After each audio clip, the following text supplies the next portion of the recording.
시청자 여러분 안녕하십니까? 목요일 뉴스원 시작합니다. 네, 조금 전 들어온 속보부터 짚어보겠습니다. 대법원이 내일로 예정돼 있던 도이치모터스 주가 조작과 여론조사 무상수수 의혹, 또 통일교 청탁 혐의 선고를 또 한 번 미뤘습니다. 네, 전원 합의체로 보낸 건데 여러 차례 엇갈린 하급심 판결에 대한 정리에 나선 것으로 풀이가 됩니다. 취재기자 연결해서 자세히 알아보겠습니다.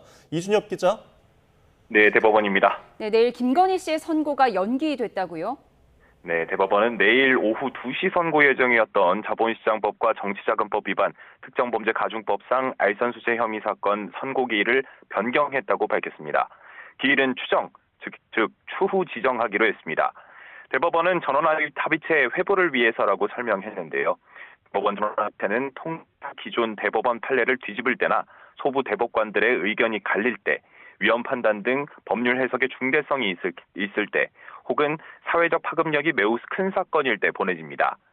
김 씨 사건은 기존엔 대법원 2부가 맡고 있었는데요. 앞서 지난 16일 선고 예정이었지만 김건희 특검에서 한 차례 연기 신청을 했습니다. 그동안 김 씨 1, 2심에서 정치자금법 위반 혐의 무죄가 나온 것과 달리 지난 13일 윤석열 전 대통령 1심에선 일부 유죄, 징역 2년이 선고되며 이를 반영할 시간이 필요하다고 요청한 겁니다. 대법원이 이후 선고를 다소 촉박한 여드레 뒤인 내일로 미루면서 기존의 결론이 바뀔 가능성은 크지 않다는 전망도 나왔는데 돌연 전원재판부 회부 결정이 나오면서 잇따라 엇갈린 하급심 판결에 대한 교통정리에 나섰다는 분석도 제기됩니다. 상고심 선고가 예정돼 있던 김 씨의 혐의는 세 가지입니다. 지난 2010년 10월에서 2012년 12월까지 도이치모터스 주가 조작에 가담해 8억 1천만 원 상당의 부당이득을 취득했다는 자본시장법 위반 혐의, 지난 2021년 6월부터 9개월 동안 명태균 씨로부터 2억 7천만 원 상당의 여론조사 58회를 무상으로 받은 정치자금법 위반 혐의, 마지막으로 건진법사 전성배 씨와 공모해 통일교 측으로부터 교단 지원 청탁과 함께 8,200만 원 상당 금품을 받았다는 특정범죄가중법상 알선수재 혐의입니다. 앞서 1심은 통일교 금품 수수 의혹 일부만 유죄로 인정해 징역 1년 8개월을 선고했지만 2심은 통일교 의혹 전체와 주가 조작 일부를 유죄로 판단해 징역 4년에 벌금 5천만 원을 선고했습니다. 지금까지 대법원에서 YTN 이준엽입니다. 이재명 대통령이 부동산 대국민 토론회를 열고 정책 목표는 억지로 주택 가격을 낮추는 게 아니라 비정상을 정상화하는 거라고 밝혔습니다. 네, 특히 사람들이 보유세 강화에 대한 대체로 동의한다면서도 조세 저항에 대한 우려도 나타냈습니다. 청와대 연결합니다. 정인용 기자, 먼저 오늘 토론회 이 대통령의 주요 발언과 세제 관련 논의부터 정리해 주시죠. 네, 이재명 대통령은 오늘 오전 10시부터 3시간 넘게 부동산 정책 방향을 논의하는 대국민 토론회를 열었습니다. 사상 처음 부동산을 주제로 대통령과 국민이 토론하는 자리가 마련된 건데요. 학계 전문가들은 물론 부동산 유튜버 등 인플루언서와 지역 공인중개사, 대학생까지 다양한 국민이 참석했습니다.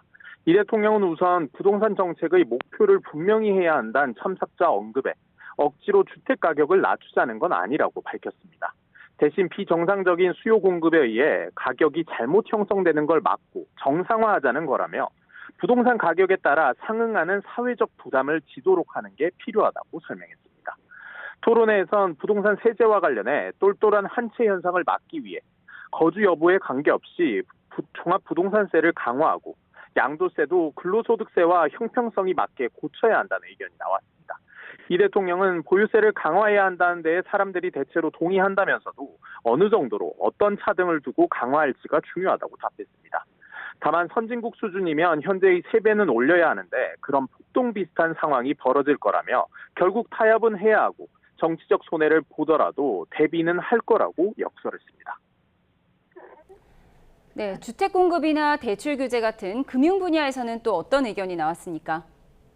네, 우선 공급과 관련해선 지난 2022년부터 지속적으로 수도권 주택 공급이 줄었다는 점이 우선 문제로 지목됐습니다.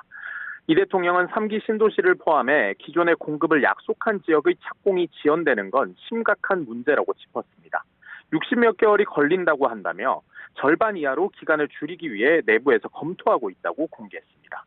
또 재건축 재개발 사업의 공급 효과에 논쟁이 있다고 했고 공공임대의 경우 역세권을 중심으로 중산층도 살 고품질 아파트를 건설하는 계획을 염두에 두고 있다고 설명했습니다.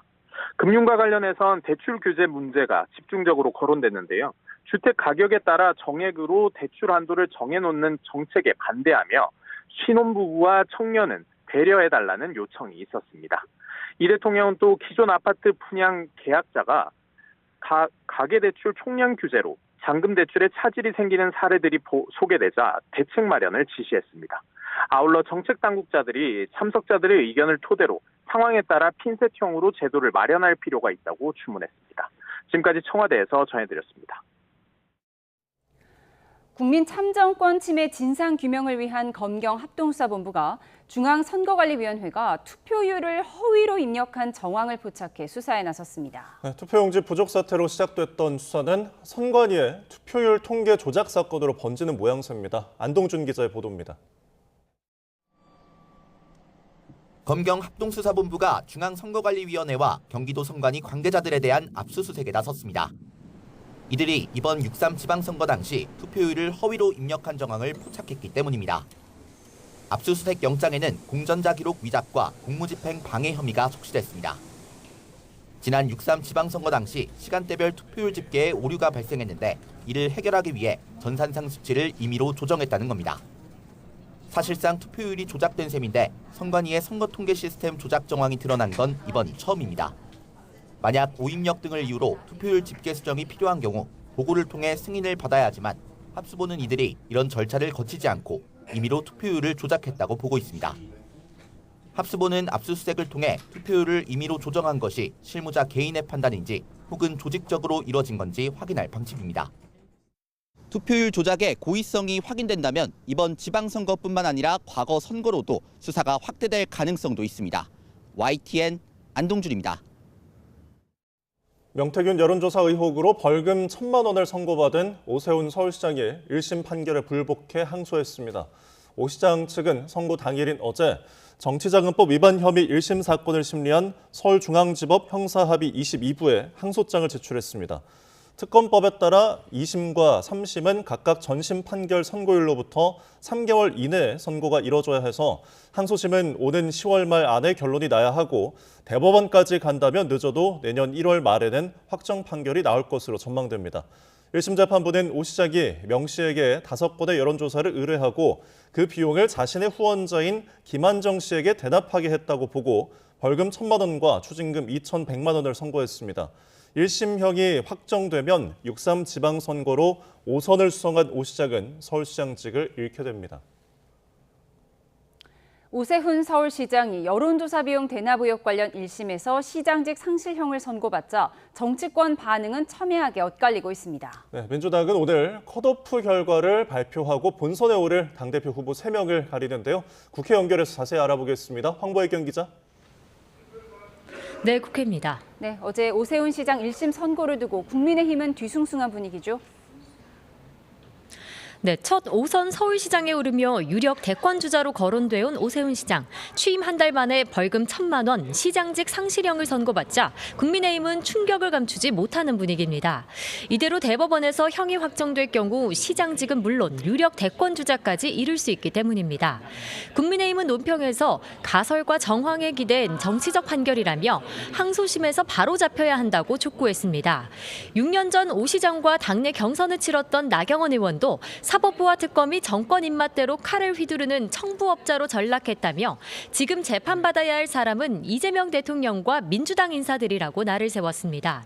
오 시장은 장동혁 대표와 대립각을 세우며 보수 재건의 한 축으로 평가받아온 만큼 이번 판결이 향후 보수 진영 재편에도 적잖은 영향을 미칠 거란 전망이 나옵니다. 민주당은 사필 규정이라면서도 벌금형 선고엔 솜방망이 처벌이라고 일제히 비판의 목소리를 냈습니다. 앞서 특검이 징역 1년 6개월을 구형했던 만큼 항소심 재판부가 형량을 더 높여야 한다. 법정 최고형을 선고해달란 목소리가 잇따랐습니다. 오세훈 시장 사퇴 요구도 이어졌습니다. 천준호 원내 운영수석 부대표는 애초 이번 지방선거에 출마하지 않는 게 서울 시민에 대한 예의였다며 더 이상 시간을 끌지 말고 책임 있는 자세를 보이라고 말했습니다. 서영교 의원이 단장을 맡은 민주당 명태균 게이트 진상조사단도 중대한 선거범죄로 즉각 시장직에서 물러나야 한다고 촉구했습니다. 네, 한편 민주당 전당대회 예비경선 결과도 곧 발표가 되죠? 네, 1시간 반쯤 뒤인 오후 5시 반, 민주당은 당대표와 최고위원 예비 경선 결과를 발표합니다. 당대표 선거에는 김민석, 고민정, 정청래, 김보미, 송영길 후보 등 5명이 출마했고 이 가운데 3명이 본경선에 진출합니다. 최고위원 선거에는 현역 의원 9명을 포함해 모두 14명이 출마한 가운데 예비 경선을 거쳐 후보가 8명으로 압축됩니다. 유력 당권 주자들은 오늘도 강원과 호남, 경기 등 각 지역을 훑으며 막판 표심 따지기에 집중했습니다. 오늘 국회는 국민의힘 상임위원장 선거를 끝으로 22대 후반기 국회 원구성도 사실상 마무리합니다. 국토교통위원장에 4선 유이동 의원, 산자중개위원장엔 3선 김성원 의원 등을 선출하고요. 성평등가족위원장엔 3선 김정재 의원을 내정한 가운데 추후 의원총회를 거쳐 본회의 표결에 나서기로 했습니다. 국가재정법과 장애인복지법 개정안 등 비쟁점 법안 20여 건도 오늘 본회의에서 함께 처리됩니다. 50일 넘게 이어진 후반기 국회 파행은 정상화 수순에 들어갔지만 여야 신경전은 이어졌습니다. 민주당은 범죄수익은닉 규제처벌법 등 50여 건이 국민의힘 반대로 본회의에 상정되지 못하자 조금 전 규탄대회를 열고 민생법안 발목 잡기를 중단하라고 촉구했습니다. 한병도 원내대표는 소관상임위와 법사위를 통과한 법안이 자동으로 본회의에 부의되는 국회법 개정을 추진하겠다고 예고했습니다. 지금까지 국회에서 전해드렸습니다. 양평고속도로 사업 백지화 과정에서 적법 절차를 지키지 않았다는 의혹을 받는 원희룡 전 국토교통부 장관이 종합특검에 처음 출석했습니다. 종합특검팀은 오늘 오전 10시부터 원 전 장관을 직권남용 혐의 피의자로 조사하고 있습니다. 원 전 장관은 출석에 앞서 특혜를 추진했다며 수사하다가 이제는 수사 대상을 백지화 선언으로 바꿀 모양이라며 위법 사실이 전혀 없다고 혐의를 부인했습니다. 네, 오늘 경북 경산에 있는 아파트 관리사무소에서 폭발과 함께 불이 나 직원과 주민 등 8명이 다쳤습니다. 아파트 운영에 앙심을 품은 주민이 불을 낸 것으로 추정이 되는데 현장에서 붙잡혔습니다. 취재기자 연결해서 자세히 알아보겠습니다. 허성준 기자, 사건이 발생한 게 언제쯤인가요? 네, 경북 경산에 있는 아파트 관리사무소에서 폭발이 난 건 오늘 오전 8시 반쯤입니다. 주민들은 펑하는 폭발음이 여러 차례 들린 뒤 불길이 치솟았다고 말했습니다. 또 몸에 불이 붙은 사람들이 비명을 지르며 건물 밖으로 뛰쳐나왔다고 전했습니다. 당시 관리사무소에는 직원 2명과 민원을 제기하러 왔던 주민 1명이 있었고요. 같은 건물에 있는 경로당에도 어르신 5명이 있었습니다. 이 8명 모두 불길을 피하지 못하고 변을 당했습니다. 전신에 화상을 입는 등 중상을 입은 사람이 3명인데 이 중 1명은 상태가 위중해 헬기로 서울로 이송됐습니다. 이번 폭발은 아파트 주민인 A씨가 관리사무소에 불을 지르면서 시작됐습니다. A씨는 범행 직후 흉기를 들고 아파트를 돌아다니다 출동한 경찰에 제압됐는데요. 주민들은 전부터 A씨가 관리규약과 주민 대표 선거 등을 둘러싸고 관리사무소 직원들과 갈등을 빚어왔다고 전했습니다. A씨는 최근 아파트 주민대표 선거에 출마했다가 낙선하자 선거함을 부수는 등 소란을 피우기도 했습니다. 또 주민을 폭행하려고 하는 등 전부터 문제가 많았는데 미리 대처하지 않아 큰 사건이 났다고 말했습니다. 직접 들어보시겠습니다. 가서 이 사람을 집중적으로 왜 그러나 조사를 하고 아니면 한밤중 구금을 하든지 해야 이 뭔가 충격이 있는데 그냥 넘어가니까 이 사람이 나버렸잖아. 경찰도 출동했었다는 말. 저녁에 출동을 했었어요. 경찰은 A씨가 관리사무소나 다른 주민들과의 갈등 끝에 범행을 저지른 것으로 보고 방화 혐의로 입건했습니다. 다만 A씨도 화상을 입은 만큼 치료가 끝나는 대로 조사를 진행할 계획입니다. 지금까지 대구 경북 취재본부에서 YTN 허성준입니다. 장윤기 사건의 부실 수사 의혹과 관련해 경찰 특별수사단이 전 광산경찰서장을 피의자 신분으로 소환했습니다. 수사 과정에서 부당한 개입이나 지시가 있었는지 조사하고 있는데요. 이런 가운데 구속영장이 기각된 전 광산서 형사과장 측은 장윤기의 성범죄 목적 정황을 담았던 수사 보고서 내용을 공개했습니다. 취재기자 연결합니다. 오선열 기자, 경찰 특별수사단이 장윤기 사건 수사지휘부였던 경찰서장을 처음으로 소환하면서 윗선 수사에 속도를 내고 있죠? 네, 그렇습니다. 전 광산경찰서장 김모 경무관은 장윤기 사건 당시 수사 과정에 영향력을 행사한 혐의를 받고 있습니다. 지난 14일 입건된 이후 오늘 오전 10시부터 첫 조사가 진행 중인데요. 특별수사단은 김 경무관을 상대로 소동 수사 당시 강간살인 혐의를 적용하지 않은 경위와 수사 지휘 전반을 확인하고 있습니다. 이와 함께 살인사건과 과거 성범죄 사건을 분리수사하라는 지침이 국가수사본부에서 내려왔다는 주장이 나오면서 국수본 관계자들에 대한 조사도 이어지고 있습니다. 특별수사단은 어제 국수본 성폭력 수사계장을 참고인으로 불러 조사한 데 이어 오늘은 국수본 강력계장을 조사하는 등 부실수사와 은폐 의혹의 전모를 들여다보고 있습니다. 네, 봐주기 수사 의혹을 받고 있지만 구속을 피한 전 광산서 형사과장 측이 성범죄 정황을 검토했던 수사보고서 내용을 공개했다고요? 네, 전 광산서 형사과장 박모경 측 변호인이 지난 5월 검찰 송치 당시 작성된 수사 결과 보고서 내용을 공개하며 반박에 나섰습니다. 앞서 장윤기 부실수사 혐의로 구속영장이 청구됐다가 기각된 박경정 측은 수사 당시 이미 성범죄 목적 범행 정황을 수사보고서에 반영했다며 축소 수사 의혹을 거듭 부인했습니다. 공개된 수사 보고서엔 훼손된 성인용 인형과 여학생 불법 촬영물이 발견된 내역을 포함해 이주 여성에 대한 성폭행 정황 등이 담겼습니다. 아울러 범행 당시 피해자를 여성으로 인식하고 목을 졸라 제압한 정황 등도 명시된 것으로 확인됐습니다. 박경정 측은 수사기관의 제약으로 성범죄 목적을 단정하기 어려워 일반 살인 혐의를 적용했을 뿐 관련 정황은 빠짐없이 기록했다고 주장했습니다. 하지만 경찰 특별수사단은 부실수사 혐의를 입증할 충분한 증거를 확보하고 있다며 관련 수사를 계속 이어가겠다고 밝혔습니다. 지금까지 광주 전남 취재본부에서 YTN 오선입니다. 네, 서울경찰청 광역수사단은 폭력범죄를 목적으로 활동한 동대문파와 이 조직과 연합한 상계동파를 비롯해 4개 폭력범죄단체 조직원 등 40명을 검거해 이 가운데 동대문파 행동대장 A씨 등 14명을 구속했습니다. A씨는 지난 2017년부터 올해 2월까지 동대문파 행동대장으로 활동하며 지역 후배들에게 조직 가입을 권유하고 조직 간 싸움을 제안해 다른 조직과 패싸움을 벌인 혐의를 받습니다. 동대문파는 지난 1996년, 1950년대 정치깡패 이정재 동대문 사단을 계승한다는 명목으로 조직을 갖춘 뒤 현재까지 범행을 이어온 것으로 조사됐습니다. 네, 109시간여 만에 완진된 인천 쿠팡 물류센터 화재 초기 건물 6층 내부를 촬영한 사진을 YTN이 단독으로 확보했습니다. 지금 보여드리고 있는 이 사진인데요. 여러 단으로 설치된 철제 선반 사이 통로에서 불길이 치솟고 짙은 연기가 천장을 뒤덮은 모습이 담겨 있습니다. 당시 119에는 6층 자재에서 불이 났다거나 6층의 연기가 자욱하다는 신고가 접수됐습니다. 또 6층 4코어에서 화재 진압이 되지 않고 있다, 안에서 계속 번지고 있다는 신고도 잇따랐습니다.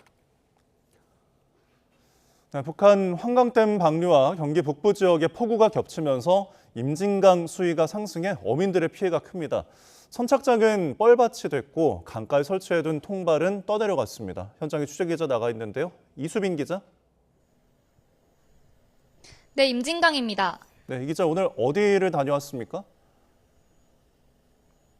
네, 제 뒤로 보이는 임진강에는 경기 파주시 파평면과 진동면을 잇는 리비교가 놓여 있습니다. 리비교 근처에는 선장들이 배를 주차해두는 선착장이 있습니다.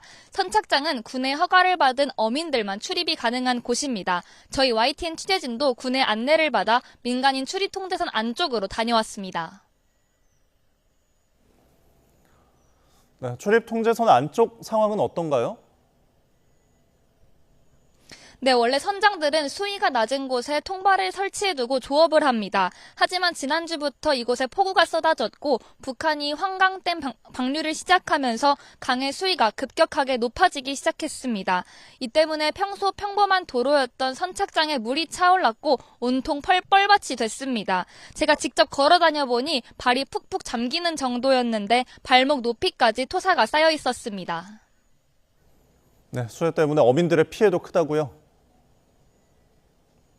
네, 그렇습니다. 일단 강의 수위가 높아진 만큼 물이 흐르는 속도가 빨라졌습니다. 어민들은 손 쓸 틈도 없이 설치해두었던 통발들이 떠내려갔다고 피해를 호소했습니다. 직접 들어보시죠.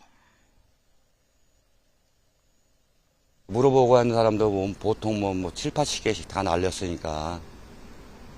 저 같은 경우도 한 50개 날렸으니까. 저희 북파주만 따지면은 한 3, 4천? 또 급료에 휩쓸린 몇몇 배들은 완전히 뒤집어지기까지 했다고 전했습니다. 네, 그럼 지금 어민들이 조업을 할 수 있는 상황입니까? 네, 임진강 일부 지역은 지금 어민들의 출입이 통제된 상황입니다. 출입이 가능한 지역도 있지만 배를 타고 조업에 나설 수는 없습니다. 지금도 이따금 비가 내리고 있고 하천 물살이 여전히 거센 편이기 때문입니다. 임진강 민간인 출입 통제선 안에서 어업을 하는 어민들은 모두 50여 명 정도인데 대부분이 어업으로 생계를 유지하고 있습니다. 하지만 장마가 끝나 강수위가 안정되기 전까지 앞으로 보름은 넘게 가만히 지켜봐야만 한다며 생계 걱정에 주민들은 한숨을 내쉬었습니다. 지금까지 경기 파주시 임진강에서 YTN 이수빈입니다.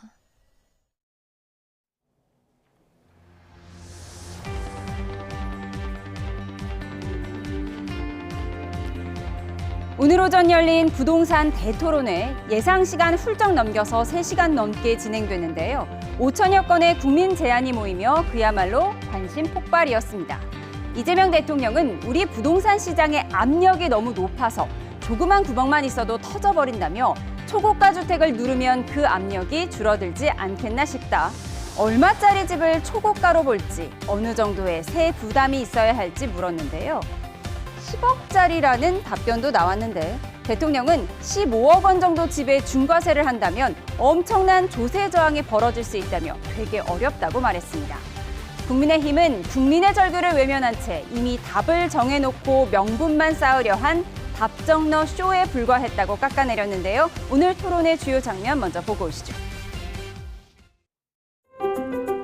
칼집에서 칼을 뽑았는데 이 칼이 과도 아니면 구멍이 숭숭 뚫린 아니면 녹슨 칼 이어서는 시장을 잡기 어렵다고 생각을 합니다. 실거주하는 사람들 위주로 부동산 시장이 될 수 있도록 이번에 부동산 세제는 좀 강력하게 좀 나와줬으면 좋겠습니다. 주거용과 비주거용, 주거용이 아닌 이걸 구분할 거냐, 구분한다면 어느 정도 가중할 거냐, 초고가로 만약에 키재기 경쟁을 누른다면 어느 금액에서 어느 정도가 적정하냐 그 얘기를 한번 듣고 싶어요. 다른 얘기 말고. 전국 평균의 한 2배 정도까지. 10억 이상은 초고가로 보자. 예. 네. 그렇습니다. 나는 한강이 내려다 보이는 아파트라면 가격이 얼마든지 상관이 없이 무조건 사야 되겠어. 그리고 나는 그럴 경제적 능력이 돼. 세금 뭐 필요하면 얼마든지 내지 뭐 그 정도 가지고 저는 이거 존중해 줘야 된다고 생각해요. 네, 오늘의 정치훈 특별히 정치 구단 두 분과 함께합니다. 박지원 민주당 의원, 김재원 국민의힘 최고위원 두 분을 모셨습니다. 어서 오십시오. 안녕하세요. 네, 3시간 김재원 넘는 최고위원도 정치 구단이야? 정치 구단으로 함께 오셨습니다. 그 사람은 9급 정도 돼요. 8단 정도로 하겠습니다. 인정하겠습니다. 네, 3시간 넘는 마라톤 토론이 있었는데요. 초고가 주택, 똘똘한 한 채 문제를 대통령이 여러 차례 언급을 했거든요. 그래서 이게 보유세를 높이기 위한 신호탄 아니냐 이런 분석도 나오고 있는데요. 어떻게 보세요? 저는 개인적으로 똘똘한 한 채에서 삽니다. 그러나 부동산 한 평 없고 주식 하나 없지만은 세금은 좀 똘똘한 한 채는 부유한 사람들이 좀 내야죠. 우리가 미국과 비교할 때 부동산세가 얼마나 저렴한가 이것을 생각할 때 저는 좀 세금은 내야 된다 이런 생각 같습니다. 예. 그 대신 좀 서민들은 보호해야 되고 청년들. 예. 똘똘한 한 채에 대한 보유세를 좀 높였으면 좋겠다라는 의견을 주셨는데 오늘 나온 얘기 중엔 이런 얘기도 있었습니다. 재건축, 재개발에도 주택 공급이 많이 늘지 않는다. 대통령의 의견은 이랬습니다. 재개발이 오히려 총 가구수를 줄일 수 있다는 우려인데요. 이게 오세훈 서울시장의 지금 기조와는 좀 반대되는 측면이 있는 것 같아요. 그래서 이제 지금 주택 가격이 많이 오르고 있고 또 서민들은 이제 서울 뭐 우리 박지원 의원님이야 똘똘한 한 채 사시겠지만 청년들은 내가 평생 모아도 이제 집을 살 수 없다 그런 이 좌절감에 빠지고 있거든요. 그러면 많은 사람들에게 자신이 살고 싶은 지역에 좋은 집을 많이 공급해야 주택 가격이 떨어지든지 아니면 시장이 확대되어서 사람들이 그 집에 들어가 살 수 있는 기회를 주는 것인데 지금 서울의 경우에는 실질적으로 새로운 주택지를 공급하기가 어려운 측면이 있거든요. 그러면 재개발을 통해서 그 주거 환경을 훨씬 낫게 만들어서 좋은 살고 싶은 지역을 늘려주는 것이 되고 또 재건축을 통해서 기존에 뭐 예를 들어 100가구를 130가구로 늘리지 않습니까? 분명히 그런 효과가 있습니다. 그래서 좋은 살고 싶은 곳에 살고 싶은 집을 많이 공급하는 것, 이것이 정책의 방향이 되어야 되는데 지금 이 정권, 이재명 정권은 문재인 정권에서 실패했던 방식으로 또 이제 세금을 때려가지고 결국은 집을 못 사게 만들고 또 대출을 막아서 집을 못 사게 만들어서 결국은 집 살려는 사람 의지를 꺾어서 주택 가격을 안정화시키겠다 이런 생각을 하고 있거든요. 이것은 근본적으로 실패할 수밖에 없는 정책이라고 봅니다. 예, 오늘 토론회에서는 대통령의 아파트 매매 17억 7천만 원 근저당권 설정 논란에 대해서는 얘기가 나오지 않았습니다. 다만 어제 청와대가 유튜브 채널을 통해서 이 부분에 적극 해명에 나서기도 했는데 먼저 들어보시죠.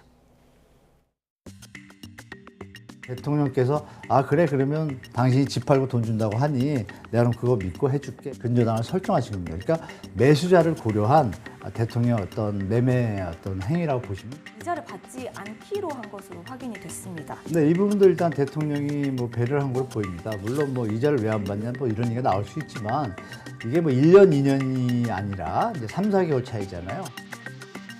대통령은 그동안 집 가진 국민들을 마귀라 부르며 악마화해 왔습니다. 그 엄청난 돈을 빌려주고 이자를 받을 필요가 없는 믿고 맡길 수 있는 매수인이라면 과연 대통령과 어떤 관계가 있는 겁니까?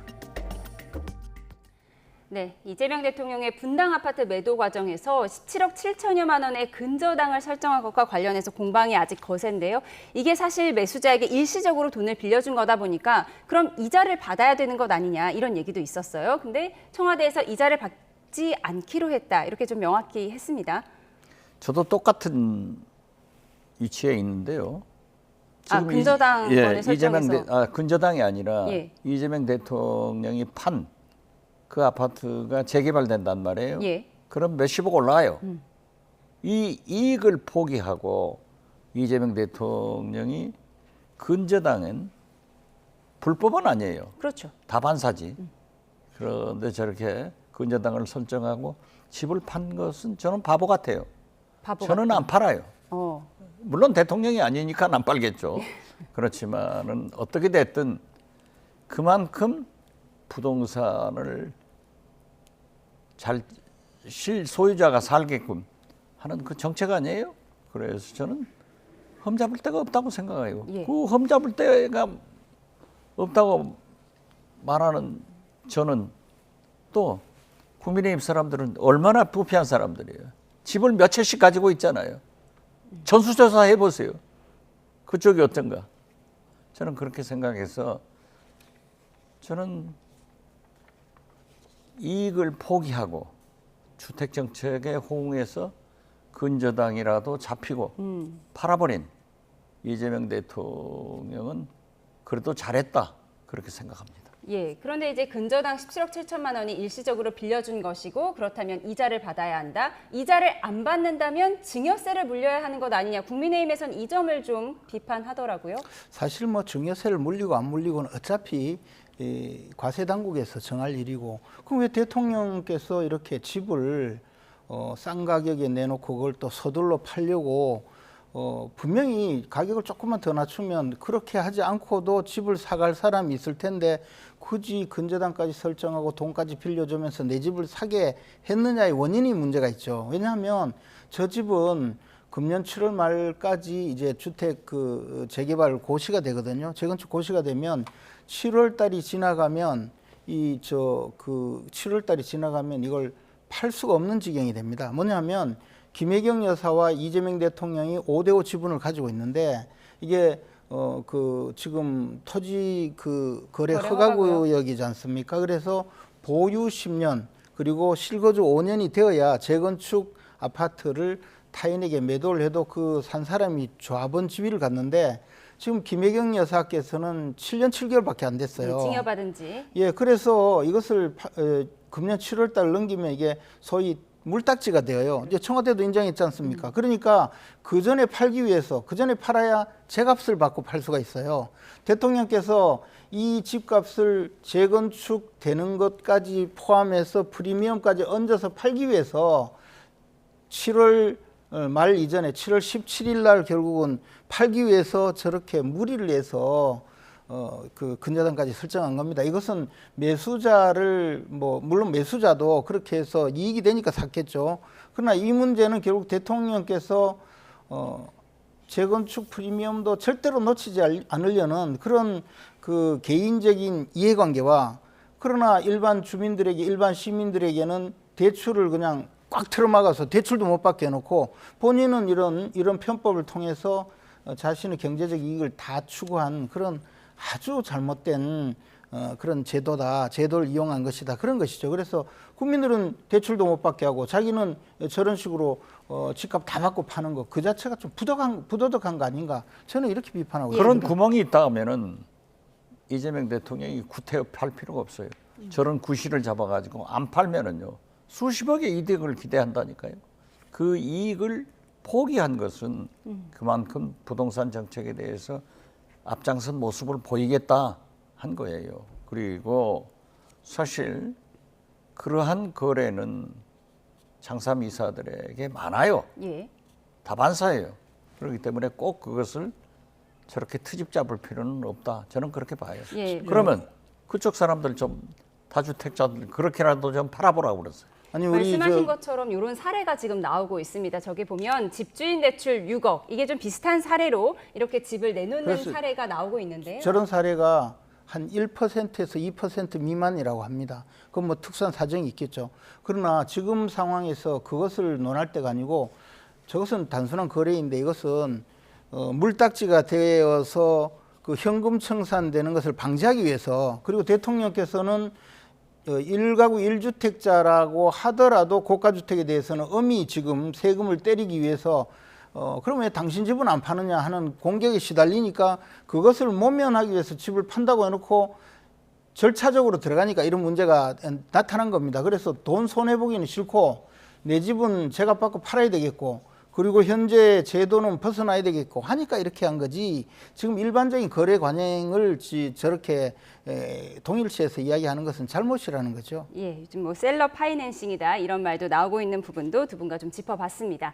그런가 하면 어제 1심에서 당선 무효용을 선고받은 오세훈 시장 얘기해보겠습니다. 오늘 바로 항소장을 제출을 했고요. 예정된 공개 일정을 소화하면서 흔들림 없는 시정을 강조했습니다. 화면 보고 오시죠.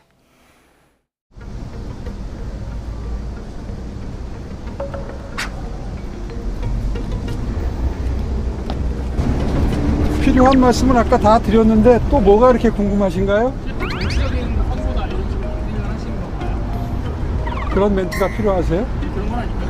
어떻게 생각하시는지. 정 물어보시니까 항소심에 가면 어떻게 될까요?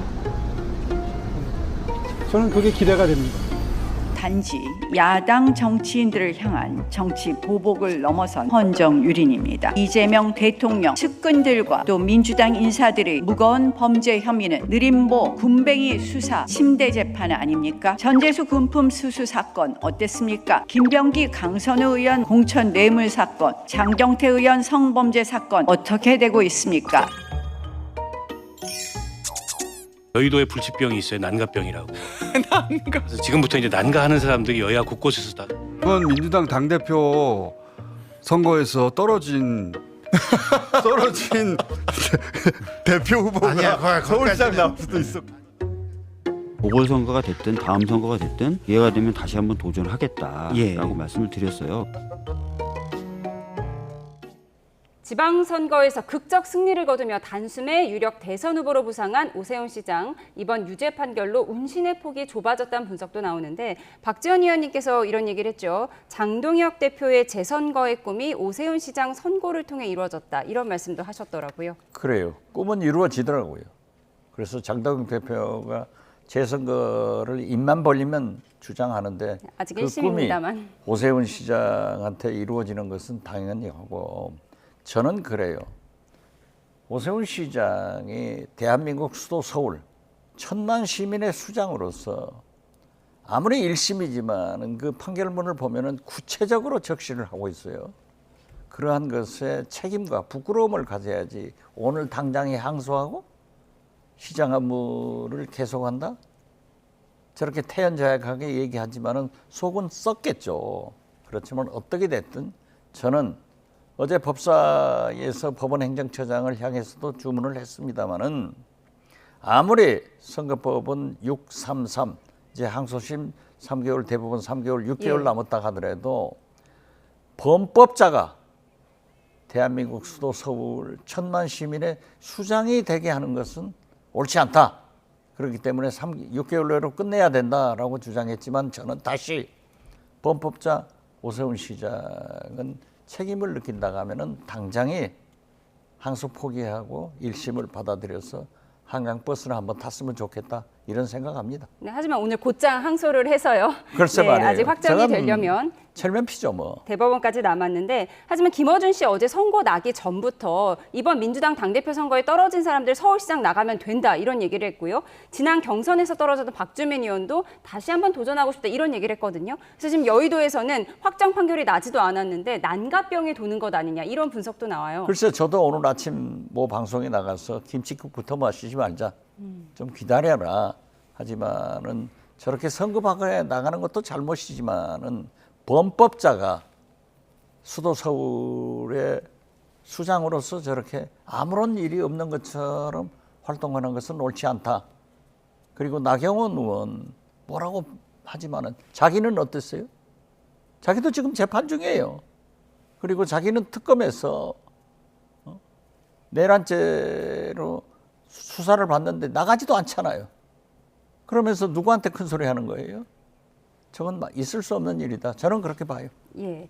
국민의힘에서는 당연히 오 시장 1심 판결에 반발하고 있는데 지금 또 그 내부에서 좀 미묘한 기류가 있을 수 있다 이런 얘기도 나옵니다. 왜냐하면 오세훈 시장이 당대표 없애야 된다 이런 얘기까지 했기 때문에 장동혁 대표 입장에서는 속마음이 좀 복잡 미묘할 수 있다 이런 얘기도 나오는데요. 지금 분위기는 어떻습니까? 근데 뭐 일단 우리 당의 유력한 지도자이고 서울시장을 5선의 위협을 달성한 정치 거목이 지금 이런 정치적인 재판을 받았는데 뭐 그에 대한 마음의 한결같이 지금 그 대비를 해야 된다고 생각하고 또 그런 마음입니다. 그런데 우리 박지원 의원님께서 말씀하시기를 자꾸 범법자 말씀하시는데요. 사실 범법자의 그 완전 실체가 이 나라 대통령 아닙니까? 그리고 이미 대법원에서 파기환송이 되어서 유죄 판결을 선고를 해야 되는데 못하고 있는 분이 지금 재판도 안 받고 있고 5개 재판이 중단되어 있는데 그분은 대통령을 하고 있잖아요. 그래서 이 점에 대해서 우리가 오히려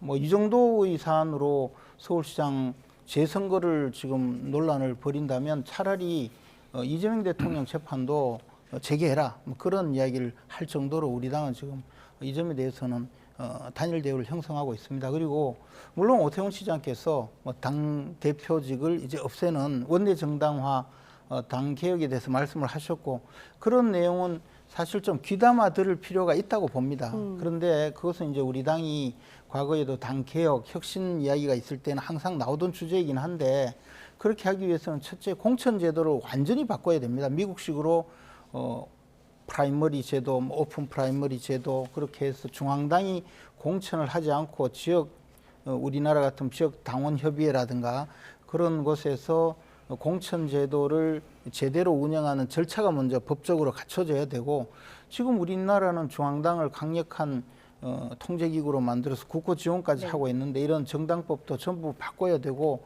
그다음에 우리 그렇게 되기 위해서는 국회의원들이랑 많은 정치인들이 또 스스로 양보를 해서 이 원내 정당화로 가야 되는데 그 점에 대해서 전혀 준비가 되어 있지 않기 때문에 현실적으로는 좀 어렵고요. 2012년도 당시 박근혜 비대위원장 시절에 실제로 원내 정당화가 좀 제기가 되었고 논의도 하다가 결국 못했거든요. 지금은 뭐 불가능하다고. 또 다른 보수 잠룡으로 불리는 뭐 한동훈 의원이나 또 이제 장동혁 대표 입장에서는 뭐 어떤 생각을 하고 있을까 이 부분들을 언론에서 많이 궁금해하고 있거든요. 그래서 그런 차원에서 좀 여쭤봤습니다. 김재원 최고위원은 장동혁 대표 파니까 오세훈 안 좋아해요.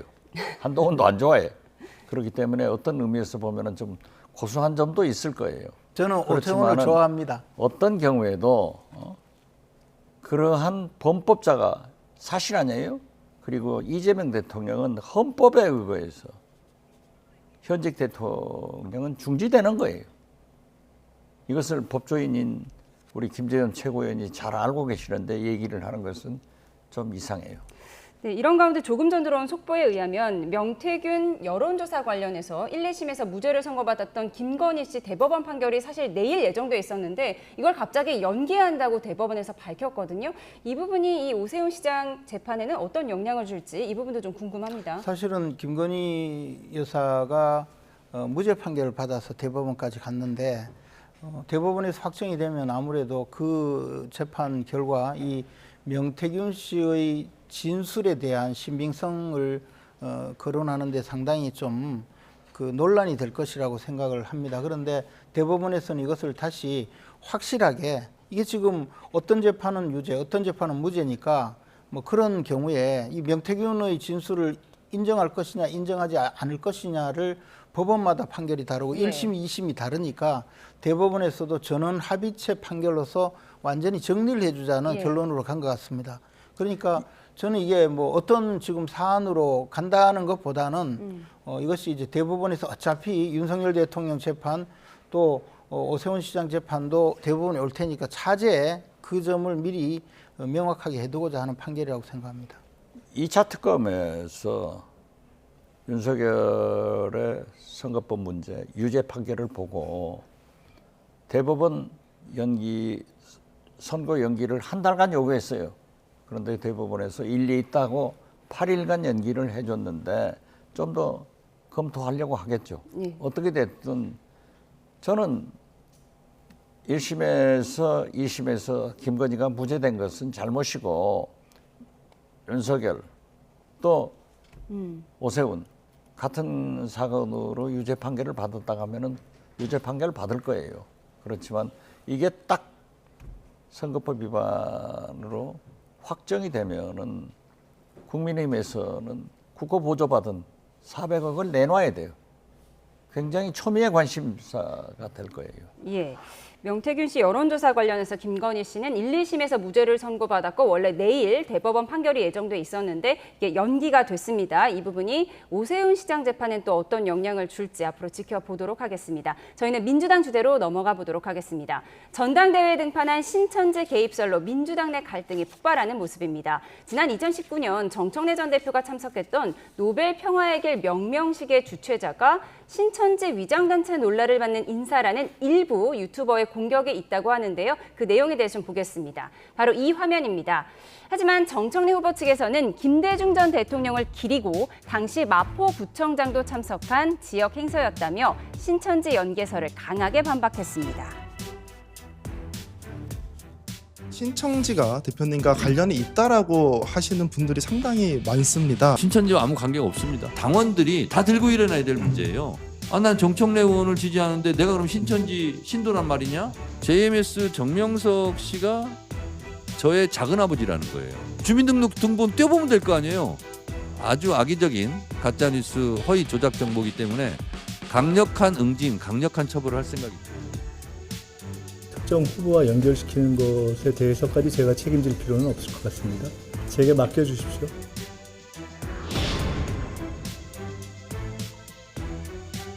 유시민 그 작가의 아무튼 저주에 가까운 그 이재명 대통령 공격에 대해서 한마디 해라니까 노 코멘트, 뭐 이건 침묵이 필요하다 이런 암묵적으로 동조한다는 뜻 아니겠습니까? 신명계 쪽에서는 신천지의 전당대회 개입설을 증명할 제보센터 운영 계획까지 밝혔습니다. 그런데 지금 김민석 의원 쪽에서 신천지 관련해서 지금 정확한 증거는 내놓지 않고 있거든요. 신천지가 민주당에 어떻게 개입했다는 걸까요? 우선 먼저 우리 민주당 전당대회가 미래지향적으로 집권 여당답게 좀 건설적으로 나가면 좋았을 건데 저렇게 내부 전쟁을 하는 것에 대해서 국민들에게 죄송하다는 말씀을 드립니다. 사실 신천지나 통일교 문제는 민주당에도 국민의힘에도 문제가 있었다. 그래서 제가 법사위원인데 당시도 특검을 하자. 저도 가장 강력하게 통일교 신천지 특검을 주장을 했어요. 그때 그런데 그때 나온 게 뭐냐 하면은 대장동 재판 문제 그리고 김경 서울시의원 그 1억 정치자금 문제 이런 게 한꺼번에 하자 하고 장동영 대표가 주장을 하니까 그러지 말고 수사를 맡겨서 수사를 해보고 미진하면 특검하자 해서 저도 법사위 안건조정 소위원회 위원장을 하면서 그걸 그렇게 정리를 했거든요. 어떻게 됐든 지도부에서 하지 말아달라 하고 내려온 건 사실이에요. 그리고 그러한 것을 주장한 것도 사실인데 저는 김민석 후보 바로 직전 총리 아니에요? 저분이 수석 최고위원을 할 때도 윤석열이 구태타 한다 하는 의혹을 제기했을 때 저부터 21세기 대명천지에 어떻게 군사 구태타가 있느냐. 이건 역풍을 불 확률이 많으니까 좀 자제하는 게 좋겠다라고 충고를 했더니 선배님 틀림없습니다. 틀림없이 나타났잖아요. 그래서 저는 전 총리 바로 직전 김민석 후보가 저런 문제를 제기한 것은 무엇인가 있지 않는가 이런 합리적 의심을 해요. 근데 그 증거를 언제 내놓을까요? 궁금해요. 그렇지만은 정청래 대표가 아니다. 정명석도 우리 작은아버지 아니다. 이렇게 얘기를 한다고 하면은 그 자료를 구체적 증거를 김민석 후보가 내놓을 책임이 있다. 저는 그렇게 봅니다. 지금 뭐 유시민 작가의 썩은 내, 필패론 이런 것까지 겹쳐서 좀 민주당 전당대회가 조금 뒤숭숭한 상황인데 밖에서 바라보시기엔 어떻습니까? 유시민 작가가 오늘도 또 방송에 나와서 뭔가 말을 한다는 거예요.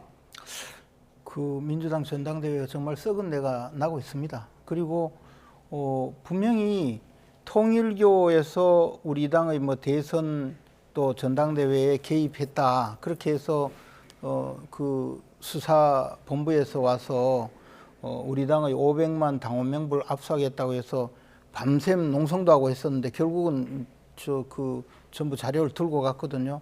근데 별로 나온 게 없어요. 지금까지. 수사를 하다가 뭐 전재수 현 부산시장이 까리띠에 시계를 받았는지 어떻는지 그런 논란도 나오다가 슬그머니 끝났는데 그러다가 이제 신천지가 또 우리 당의 전당대회에 개입했다 해서 수사를 많이 했거든요. 아직까지는 뭐 나온 게 없는데 막 그렇다면 차제에 민주당을 좀 제대로 수사를 해서 민주당 내에서 저런 이야기가 있고 또 김민석 전 총리가 굉장히 정보가 밝다면 맞을 거 아닙니까? 그럼 민주당을 대대적으로 압수수색도 하고 경찰이 수사를 좀 했으면 좋겠는데 그건 수사를 안 할 것 같아요. 그러니까 결국에는 이게 유야무야 흐지부지 되고는 전당대회에서 당대표가 누가 되느냐에 거기에 도움을 받은 사람이 결국은 그 혜택을 받고 끝날 그런 문제인 것 같은데 조금 이상하긴 이상한 게 신천지 신도들이 만약에 민주당 전당대회에 개입하려면 민주당 당원으로 입당을 해야 되잖아요. 근데 국민의힘 당원으로 입당했다는 이야기는 지금 수사를 해서 뭐 입당을 시켰다 말았다 이야기 들었는데 민주당 당원으로 입당시켰다는 이야기는 전 잘 못 들었거든요. 그 차제에 뭐 이야기가 나왔으니까 좀 제대로 수사를 했으면 하는 바람입니다. 정청래 후보 측에서는 지금 현재 통일교와 신천지와 국민의힘 관계는 검찰 수사를 해서 기소를 해서 한학자 통일교 총재가 구속됐잖아요. 그렇죠. 신천지 이만희 교주가 구속됐잖아요. 그러니까 그 결과를 사법부의 판단을 지켜봐야 되고 지금 김재원 최고위원이 말씀한 대로 민주당에도 있으면 수사해야 돼요. 그래서 정치와 종교의 이러한 비정상적인 관계는 전련시켜야 된다. 저는 그래서 반드시 문제를 제기한 김민석 총리가 공개를 해라 이렇게 촉구합니다.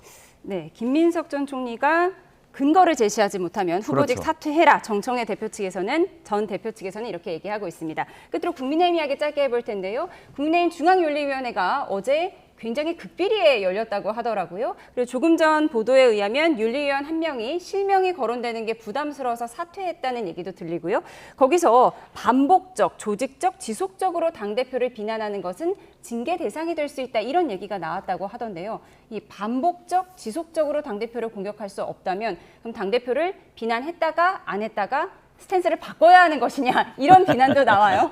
아니 기본적으로 당의 기본적인 그 방향, 당의 뭐 예를 들어서 우리 당이 공천한 사람을 선거를 돕는다든지 이런 것은 기본 방향이잖아요. 그런데 그게 아니고 당대표가 좀 잘못하고 있다, 정책적으로 잘못하고 있다, 당의 방향 설정이 잘못하고 있다, 이런 비판을 할 수가 있죠. 그것을 징계를 하면 안 된다는 취지로 윤리위원회가 발표를 했거든요. 그런데 단순히 그런 내용이 아니고 당대표를 물고 늘어지면서 그것이 결국은 당 전체의 운영을 막아서고 더 나아가서 당의 기강을 문란하게 할 정도의 그런 정도의 비난이라면 이게 비난이 아니고 결국은 당의 기강을 문란하게 하는 정도에 이른다. 그럴 경우에는 징계할 수 있지 않느냐. 뭐 그 정도의 이야기 같은데 기본적으로 당대표를 비판했다고 해서 징계하는 것 저는 반대입니다. 그러니까 이례적은 아닌데 지속적으로 비판하면 안 된다. 이 부분 때문에 그 지속적 반복적이라는 것이 결국은 당의 기강을 문란하게 할 정도로 되는 경우를 예시한 것이지 여러 번 반대했다고 여러 번 반대했다고 뭐 그걸 징계할 수 있겠습니까? 장동혁 대표가 국민의힘 대표를 하는 것은 비정상이에요.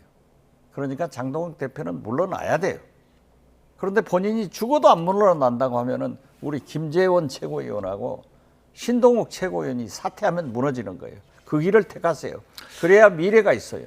이 얘기 많이 들으실 텐데 여기서 답변을 좀 해주시겠습니까? 어떤 선택을 하실지. 우리 당에서 사실 그 지금 당헌 당규상 선출직 최고위원 5명 중에서 4명이 사퇴하면 비대위로 가게 되어 있습니다. 그렇기 때문에 저와 신동욱 최고위원의 사퇴 문제를 거론하는 분들이 많은데 우리 당은 사실 2번이나 우리 내부의 그 작용에 의해서 대통령이 탄핵된 이후에 사실 많은 분들은 그에 대한 약간의 트라우마가 있습니다. 그래서 이 당대표 사퇴 문제도 중론이 모아지고 중의가 형성이 되어서 그 방향이 정해진다면 그때는 최고위원으로서 판단을 해야 되겠지만 지금은 그냥 논란만 있고 우리 박 전 의원님처럼 외부에서 또 교란 세력들이 또 그런 경우도 있기 때문에 아니 이런 부분에 대해서는 두 분이 아직까지 사퇴하면은 장동혁은 물러나가고 전당대회를 해서 좋은 대표가 되는 거예요. 그때 우리 최고위원도 해야 미래가 있지. 이러면 안 돼요. 네. 장동혁을 누가 국민이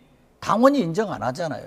그러나 저는 또 충정해서 하는 거예요. 그래서 이 건전한 보수 정당으로 다시 태어나라 이거예요. 우리가 이제 이재명 대통령에 대해서도 재판을 빨리 받고 재판 결과에 따르라 이렇게 이야기하지만 그것은 헌법상 우리 당의 아니 당헌 법조인이 그런 얘기를 하면 안 되죠. 우리 당의 헌법상 당헌 그것은 안 당규에도 받게 돼 있잖아요. 우리 당의 당헌 당규에 대해서도 마찬가지로 당 대표는 임기 2년이 보장되어 있기 때문에 기본적으로는 당대표의 선택에 의해야 되는데 다만 그런 출구가 있기 때문에 그런 출구를 마련하는 것은 당원들이나 또는 당 구성원들의 총의가 모아져야 된다. 저는 알겠습니다. 그런 말씀을 드린 서로 겁니다. 상대 당을 위한 진심 어린 충언을 해주셨습니다. 정치구단의 고견 들어봤습니다. 지금까지 박지원 민주당 의원, 김재현 국민의힘 최고위원과 함께했습니다. 고맙습니다.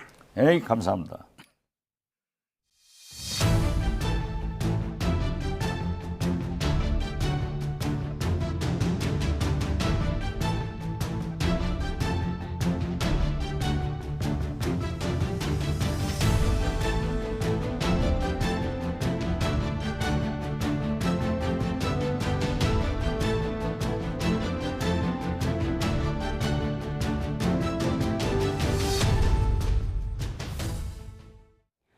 뉴욕 증시 3대 지수가 국제유가 급등에 일자리 하락했지만 코스피와 코스닥 지수는 4%에서 5% 급등하는 등 강세를 나타냈습니다.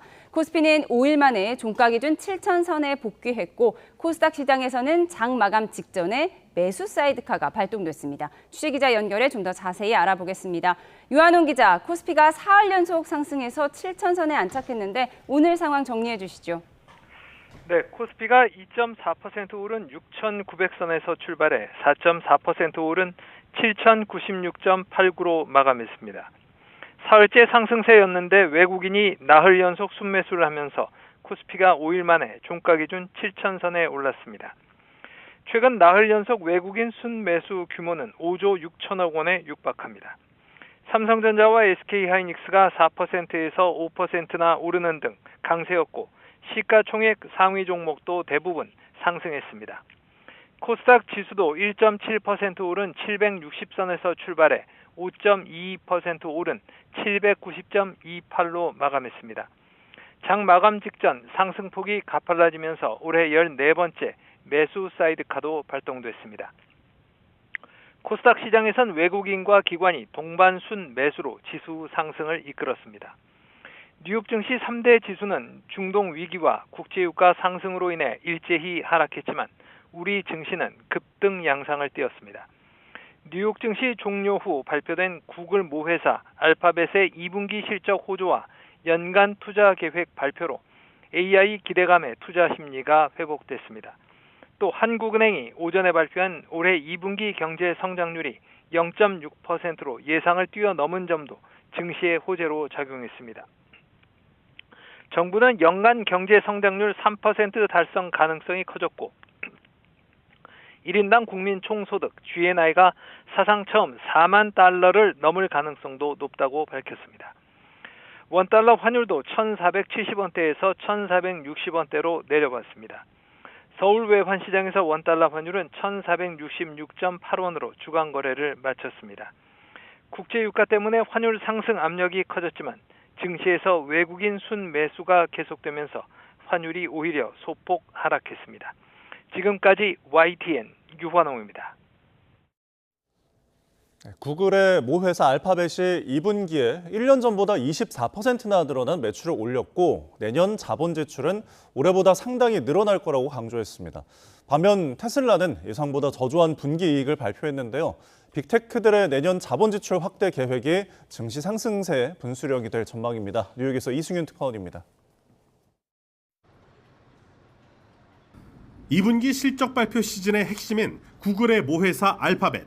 2분기 매출이 1년 전보다 24% 늘어난 1,198억 달러, 우리 돈 177조 원을 기록해 예상치인 1,169억 달러를 넘어섰습니다. AI 수요 증가 덕에 클라우드 매출이 1년 전보다 82% 급증한 248억 달러를 기록했습니다. 주당 순이익 EPS는 9.11달러로 월가 기대치인 2.89달러의 3배 이상에 달했습니다. 구글은 내년 자본 지출 전망치를 또 한 번 상향한 데 이어 내년 자본 지출은 올해보다 상당히 늘어날 것이라고 강조했습니다.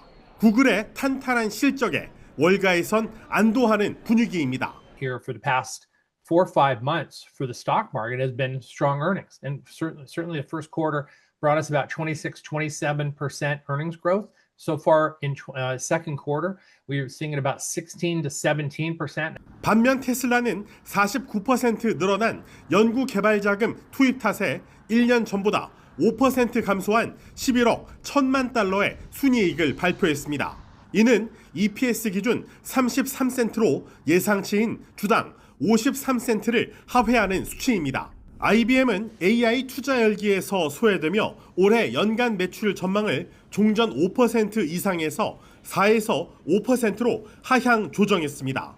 2분기 총 매출은 172억 달러로 1년 전보다 1% 늘었지만 순이익은 21억 7천만 달러로 2천만 달러 감소했습니다. 월가에서 주목하는 빅테크 기업들의 자본 지출 규모가 뉴욕 증시 상승세를 결정할 최대 분수령이 될 전망입니다.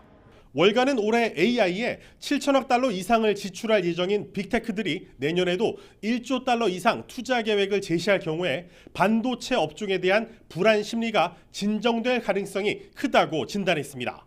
뉴욕에서 YTN 이승윤입니다. 김정관 산업통상부 장관은 한미 무역 합의에 따른 2천억 달러 규모 대미 투자에 1호 투자처를 에너지 분야 중심으로 논의 중이며 이르면 다음 달 말 발표할 예정이라고 밝혔습니다. 김 장관은 미국에 도착한 뒤 기자들과 만나 현금 흐름이 안정적으로 나올 수 있는 프로젝트가 더 낫다며 에너지 관련 프로젝트를 미국 측과 논의 중이라고 설명했습니다. 김 장관은 지금 상황은 거의 막바지라며 아마 8월 말 또는 9월 일정에서 할 수 있지 않을까 생각한다고 덧붙였습니다. 네, 오늘은 한 해 가운데 가장 덥다는 절기 대서입니다. 이 호우 속에도 찜통 같은 대서폭염이 기승을 부렸는데요. 오락가락하는 장맛비가 차츰 약해지면서 서울은 9일 만에 다시 폭염주의보가 내려졌고 제주도는 이미 지난 19일 장마가 끝났습니다. 정혜원 기자가 보도합니다. 중복을 앞두고 1년 중 가장 더워지는 시기 대서입니다. 비와 폭염, 열대야가 반복하며 내륙은 습도 높은 더위가 이어지고 있습니다. 특히 강원 동해안과 영남 지방은 체감 온도가 35도 이상, 충청과 호남, 경기 남부는 33도 이상 치솟으며 대서폭염이 기승을 부렸습니다. 서울에도 9일 만에 다시 폭염주의보가 내려졌고 제주도는 19일부터 장마가 종료된 것으로 분석됐습니다. 실제로 산간을 제외한 제주도에는 최근 15일가량 비 없이 폭염과 열대야가 반복한 것으로 나타났습니다. 제주도는 19일 이후 북태평양 고기압 영향권에 들어 장마철이 종료된 것으로 분석됩니다. 하지만 내륙은 정체전선의 영향권에서 다음 주 초반까지 장맛비가 더 내릴 걸로 보입니다. 특히 일요일부터 월요일 사이에는 정체전선이 남하하면서 중부와 전북, 경북 지방에 막바지 장맛비가 다소 강하게 내릴 수 있습니다. 기상청은 다음 주 초반 비가 그치고 나면 우리나라 상공으로 뜨거운 고기압이 자리하며 내륙도 점차 장마권에서 벗어날 수 있다고 예상했습니다. 다음 주 초반에 26일에서 27일 우리나라 상하층을 뜨거운 고기압이 채우면서 내륙의 장마는 끝날 가능성이 큽니다. 다만 폭염과 열대야가 전국으로 확대 강화되겠고요. 먼 남해상에서 만들어지는 열대저하과 태풍의 생성 발달 정도에 따라 한반도 주변 기압계의 변동성이 큽니다. 기상청은 장마가 끝난 뒤에도 많은 수증기가 유입되며 찜통더위와 게릴라성 집중호우가 공존하는 예측 불가의 날씨가 지속할 가능성이 크다고 분석했습니다. 따라서 본격적인 휴가철로 접어드는 7말 8초 기간, 바다나 산, 계곡 주변의 야영객들은 심한 더위와 갑자기 쏟아지는 호우에 유의해야 합니다. YTN 정혜윤입니다. 합동참모본부가 최근 북한 지역 폭우로 북한군이 비무장지대에 다량으로 매설한 지뢰 일부가 유실된 정황이 있다며 주의를 당부했습니다. 장도영 합참 공보실장은 유실된 지뢰는 남북 공유 하천을 통해 우리 지역으로 유입될 가능성이 매우 크고 폭발 시 큰 피해가 있을 수 있다며 이같이 말했습니다. 이어 공유 하천 근처에서 활동을 할 땐 유실지뢰에 유의하고 지뢰로 추정되는 물체를 발견하면 절대 접촉하지 말고 가까운 군부대나 경찰서에 신고해달라고 강조했습니다.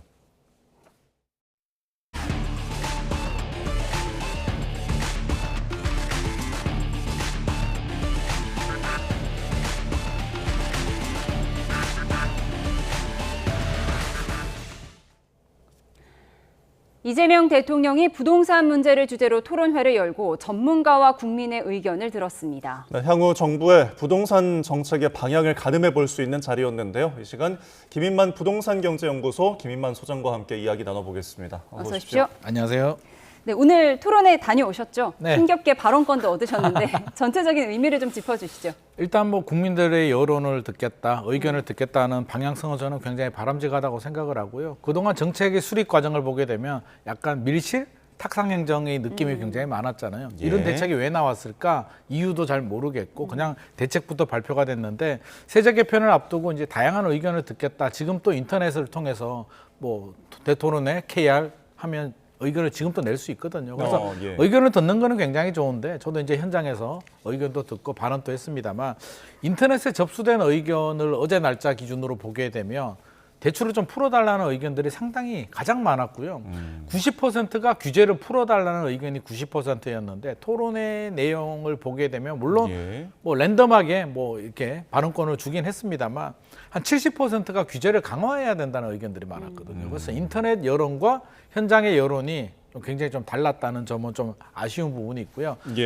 시민단체나 뭐 여러 의견들이 있는데 저는 일반 국민들의 의견 또는 시장 전문가들의 의견을 좀 더 많이 듣고 귀를 기울였더라면 좀 더 좋았는데 결국에는 그런 방향인 것 같습니다. 우리가 방향성은 정해져 있다. 보유세를 올리는데 보유세를 얼마 올리는 게 좋을까? 초고가 기준이 얼마면 좋을까? 몇 % 올리면 좋을까에 대한 의견을 많이 구했고요. 그 구체적인 의견이 안 나와서 시간이 점점 길어지면서 3시간이 넘게 토론회가 이어졌습니다. 네, 토론회에 있었던 소장님의 어떤 그 분위기를 느끼신 점을 얘기해 주셨는데 지금 보유세 얘기를 했는데 이 자리에서 나왔던 이야기가 이재명 대통령이 선진국 수준에 맞추려면은 지금의 한 3배는 올려야 되지 않겠느냐 이런 이야기를 했는데요. 이게 좀 시사를 한 바가 있는 것 같아요.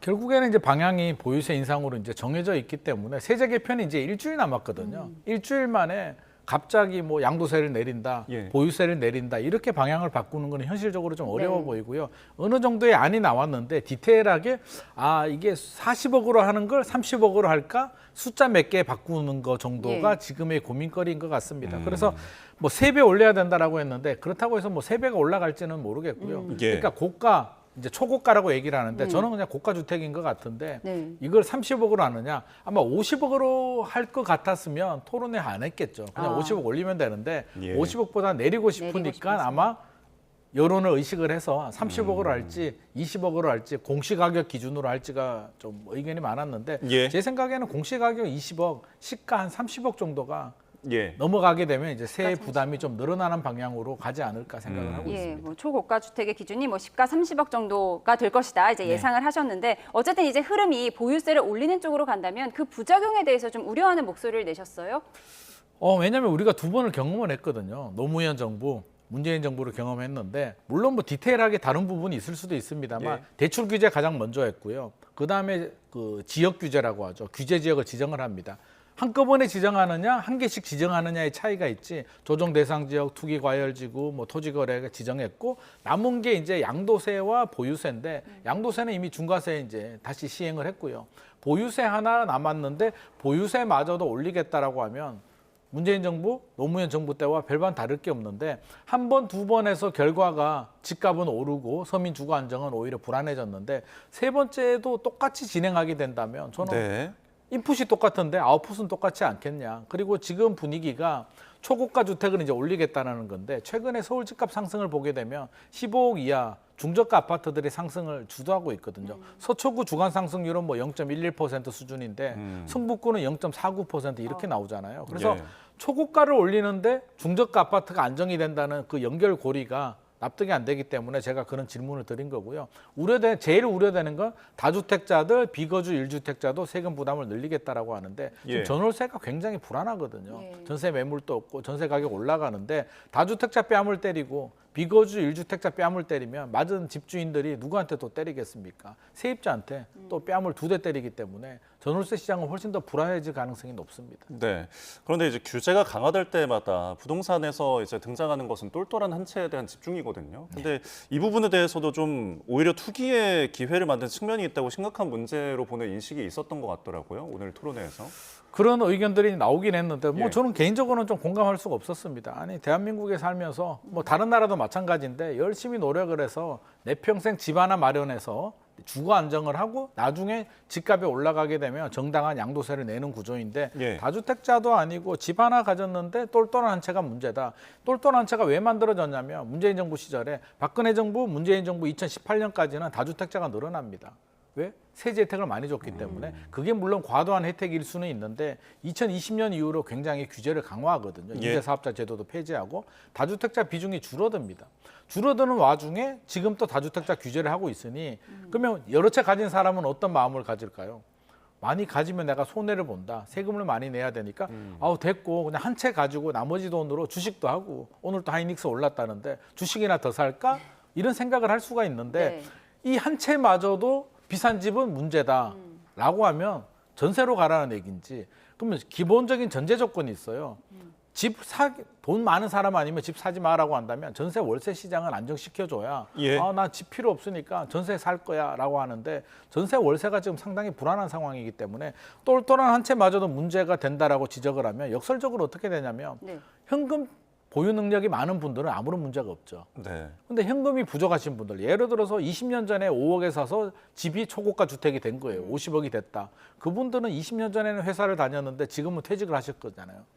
어떻게 해야 됩니까? 한 채를 팔고 지방으로 가든지 외곽으로 밀려나가야 되는데 그게 옳은 정책인지에 대해서는 저는 여전히 의문을 가지고 있고요. 물론 세제 혜택이 과도하다면 그 디테일한 혜택을 줄이거나 조정은 할 수는 있어도 전체적으로 똘똘한 한 채가 문제라는 거 똘똘한 한 채는 결국에는 뭐 이전 정부겠습니다만 정부의 정책이 만든 결과물이라고 생각을 합니다. 예, 세금을 올리는 건 결국 수요 억제 정책인 거고 이와 함께 이제 공급책이 마련이 돼야 되는데 오늘 토론회 보면 재개발 재건축에 공급을 늘리는 방안이 되게 어렵다는 그런 의미가 나왔거든요. 이건 어떻게 보십니까? 이게 이제 의견이 좀 분분한 부분이긴 합니다. 이제 네. 왜 이런 의견이 나왔느냐? 재건축 재개발을 하게 되면 단계가 여러 개 있는데 결과적으로는 이제 멸실이라는 걸 해야 됩니다. 부수고 새 아파트를 지어야 되는데 부수는 과정에서 원래 있는 집이 없어지는 거잖아요. 일시적으로. 일시적으로 없어지고 살던 사람은 튕겨 나가서 전세든 월세든 뭐 어떻게든 해야 되는 거잖아요. 세입자 같으면 집을 살 수도 있고 임대로 가는데 수요가 늘어나게 되고 공급이 줄어드는 일시적인 부작용이 생깁니다. 이 부분에 대한 우려가 들어가 있는 것 같고요. 그럼 재건축 재개발을 하게 되면 나중에 5년, 10년 후에는 아파트가 되는데 임기 내에 이제 남은 임기가 4년인데 임기 내에는 재건축 재개발 부작용으로 전월세 시장이 더 불안해질 수도 있기 때문에 정부 입장에서는 충분히 고민이 되는 부분입니다만 그럼에도 불구하고 또 재건축 재개발을 안 하면 도심에 신축 아파트가 안 나오니까 굉장히 어려운 숙제이기도 한데 그래서 재건축 재개발도 열심히 하고 유유부지도 열심히 하고 비아파트 공급도 열심히 해야 될 문제인 것 같습니다. 네, 도시 발전을 위해서도 좀 필요한 부분을 짚어주셨는데 사실 우리가 실거주라고 이제 표현을 하는데 이것을 거주용이라는 용어로 바꾸는 게 어떻겠냐라는 의견도 나왔거든요. 그러니까 용도에 따른 용어를 도입을 하면은 정책적인 효과가 있을지 어떻게 보십니까? 실거주라고 하지 말고 이제 거주로 하자라는 의미가 이제 어떤 의미냐면 실거주는 실제 전입 신고를 하고 내가 살고 있는 상태를 말하는 거고요. 거주용이라고 한다면 뭐 예를 들어서 대통령 같은 경우는 대통령이 됐으니까 분당 아파트에 살 수는 없는 거잖아요. 관저에 살다가 나중에 다시 들어갈 수도 있으니까 이거를 우리가 투기라고 말하지는 않습니다. 당연히 실소유이기 때문에 이런 용은 실거주용으로 하자, 거주용으로 하자라는 의미거든요. 그래서 개인마다 사정이 있죠. 뭐 교육이나 직장이나 뭐 여러 가지 사정상 어쩔 수 없이 전세를 주고 다른 데 사시는 분들은 잠깐 떠나는 과정. 거주용으로 봐서 세제택도 중과세는 하지 말고 여러 가지 인센티브를 주자는 의미인데 저는 뭐 바람직한 방향이라고 생각합니다. 거주용을 이제 어떤 기준으로 할지는 앞으로의 논의 대상인 것 같습니다. 서민들은 아무래도 대출에 가장 예민할 텐데 오늘 비거주 1주택자의 전세 대출 규제 강화 가능성도 시사를 했거든요. 그럼 이 부분은 어떻게 보세요? 비거주 1주택이라는 게 내가 집 하나 있는데 이제 전세 살고 다른 집은 전세를 주는데 혜택을 줄이겠다는 거죠. 너 집 있는데 너 왜 전세 대출 받아서 다른 데 전세 사니? 전세 끼고 산 집을 투기용으로 하는 거 아니야? 라는 취지입니다. 취지 자체는 우리가 충분히 이해할 수는 있는데 부작용을 생각한다면 어떻게 될까요? 전세 대출이 안 나옵니다. 그러면 나는 내 집에 들어가야 되겠죠. 그럼 내 집에 살고 있는 세입자는 또 튕겨 나가야 됩니다. 결국에는 똘똘한 한 채가 더 강화될 수밖에 없는 이런 구조이기 때문에 저는 정책을 만들 때는 명과 암, 부정의 효과와 긍정의 효과를 모두 다 검토를 해야 되고요. 단순히 너 투기야, 안 돼라고 하기보다는 그 집에 살고 있는 세입자도 고려해야 되고 그럼 서울의 핵심 지역들 좋은 아파트는 모두 다 집주인이 들어와서 사는 도시. 그것도 바람직한 모습은 아니기 때문에 세입자와 집주인이 공존할 수 있는 그런 고민을 좀 해야 되고요. 과도한 혜택을 주는 부분에 대해서는 또 조정을 좀 할 필요는 있을 것 같습니다. 네. 그리고 이 대출과 관련해서 이 부분 한번 짚어볼게요. 그 고액 주택담보대출 차주에게 거시건전성 관리부담금을 부과하자 이런 제안인데 이게 구체적으로 어떤 내용인가요? 대출을 받게 되면 이제 뭐 정해지지는 않았습니다. 아이디어 차원인데 뭐 대출을 예를 들어서 뭐 10억을 안 나오지만 대출을 10억 받게 되면 10억에 해당되는 몇 퍼센트, 2% 정도는 부담금으로 좀 내게 하자. 그래서 대출을 함부로 못 받게 하자라는 취지거든요. 이것도 역설적으로 같은 의미입니다. 지금 대출이 20억 넘어가게 되면 2억이 나오는데 아마 그런 반응들이 나올 겁니다. 알았어. 내 부담금 낼 테니까 대출 한도나 늘려줘. 라는 돈 있는 분들은 그런 의견들이 나오니까 정말 그럴 의지가 있는 건지는 살펴봐야 되고요. 그 토론회 내용 중에서도 그 한 연구원의 개인 아이디어였기 때문에 이게 정책으로 적용되는 건 현실적으로 어려워 보입니다. 여러 여론들이 수렴되는 과정을 좀 저희가 짚어봤습니다. 정책적으로 좀 어떻게 풀어나갈지 앞으로 지켜보도록 하겠습니다. 지금까지 김인만 부동산 경제연구소 김인만 소장과 함께했습니다. 고맙습니다. 고맙습니다.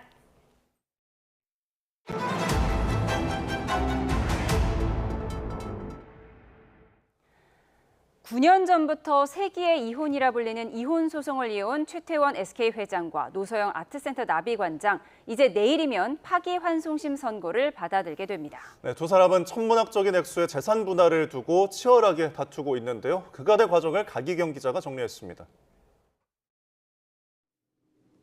최태원 SK 회장과 노소영 아트센터 나비관장의 결혼 생활은 2015년 최 회장이 혼외자가 있다는 사실을 공개하며 20여 년 만에 파국을 맞았습니다.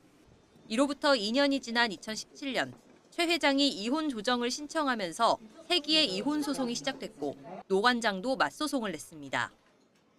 양측 모두 이혼을 원하면서 자연스레 막대한 액수의 재산을 어떻게 나눌지가 최대 쟁점이 됐는데 노 관장은 부친 노태우 전 대통령의 비자금이 SK 성장에 기여했다며 SK 주식의 절반을 요구했습니다. 노 관장의 이런 전략은 2심에서 그대로 통했습니다.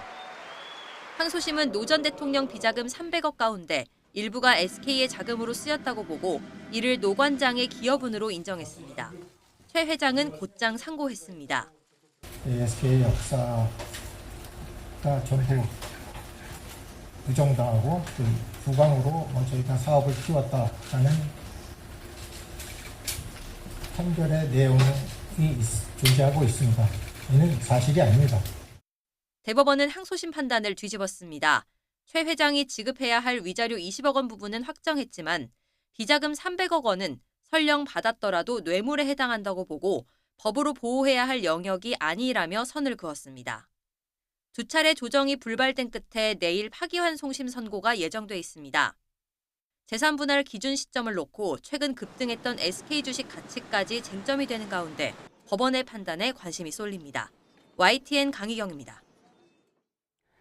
서울 중부권을 중심으로 단체 폭력 범죄를 이어간 동대문파 등 4개 폭력단체 조직원 등 40명이 무더기로 검거됐습니다. 1950년대 정치 깡패 이정재를 계승한다는 명분을 내세워서 상습 폭행과 투자 사기 등을 벌여온 것으로 조사됐습니다. 조경원 기자입니다. 골목에서 건장한 성인 남성들이 무리를 지어 이동합니다. 잠시 뒤 주먹질에 발길질까지 집단 난투극이 벌어집니다. 풍선 장식이 가득한 돌잔치에 검은 양복을 입은 남성들이 두 손을 모으고 대열을 맞춥니다.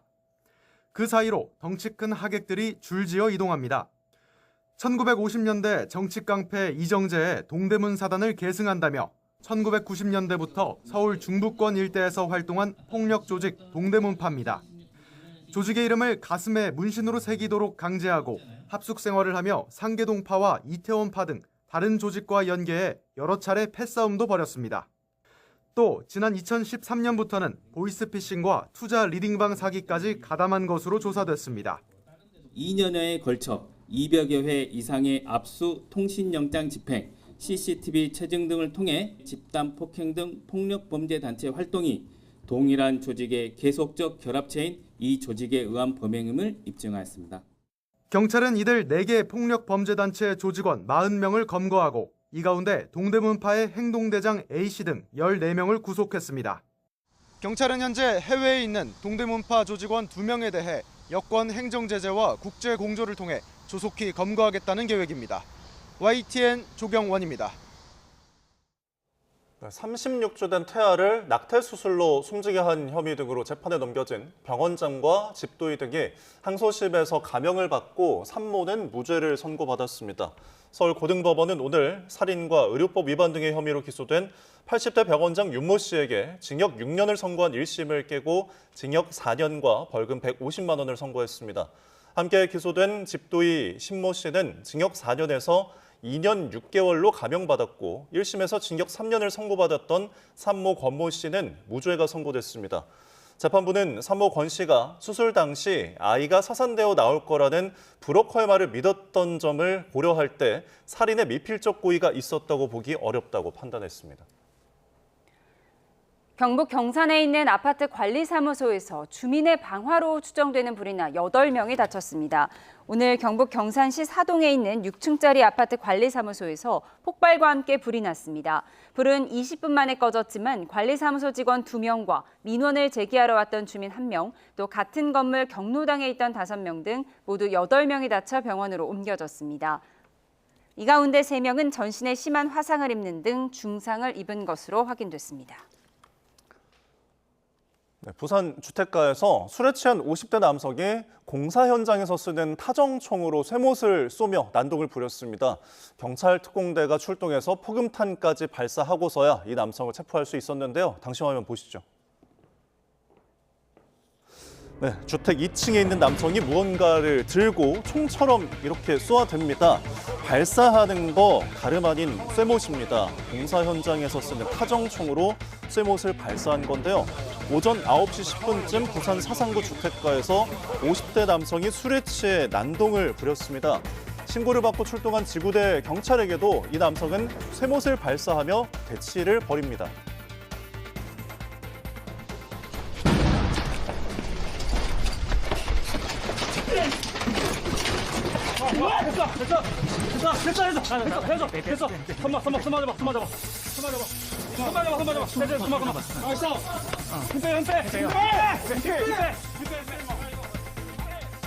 네, 결국 이렇게 섬광 포금탄을 쏘고 달려든 경찰 특공대에게 제압을 당했습니다. 대치가 진행된 1시간 반 동안 이웃 주민들은 아침부터 불안에 떨어야 했는데요. 경찰은 50대 남성을 특수공무집행 방해 혐의 등으로 체포해 범행 동기를 조사하고 있습니다.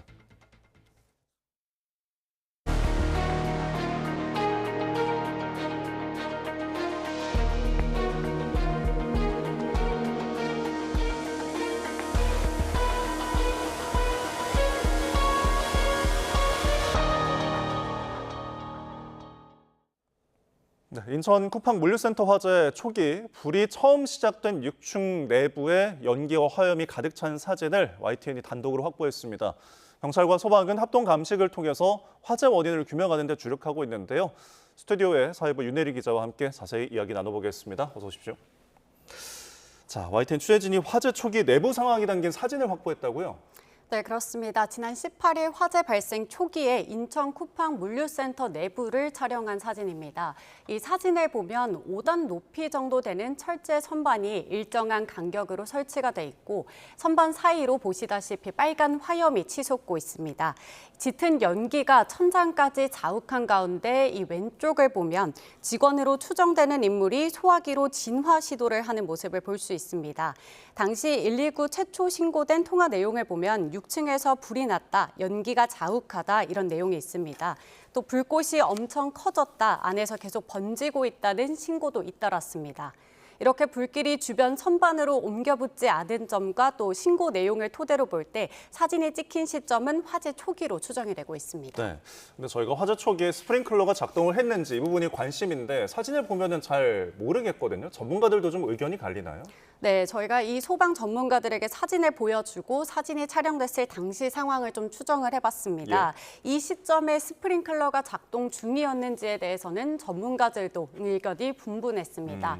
이 화염 위쪽으로 하얗게 보이는 물체가 화재로 피어오르는 연기다 이렇게 보는 전문가도 있었고 예. 스프링클러가 작동되면서 아래로 뿌려지고 있는 물이라고 판단한 전문가도 있었습니다.